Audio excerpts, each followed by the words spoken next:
This is OPPO Find X2 Neo, and today we would like to demonstrate how you can set up the nearby share function on this device.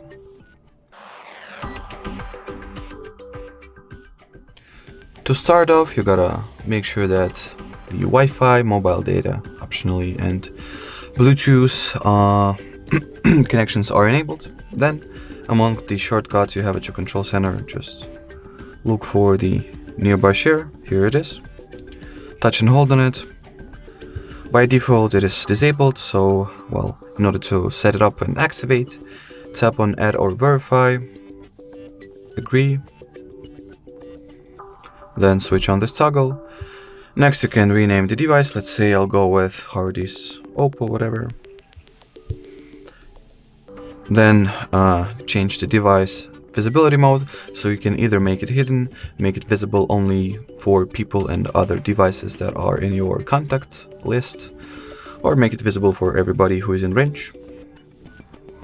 Then, finally, you are able to change the data mode, which will use or not use respectively.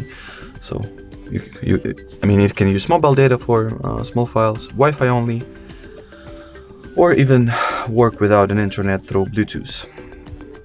Alrighty, so that will be it. That will be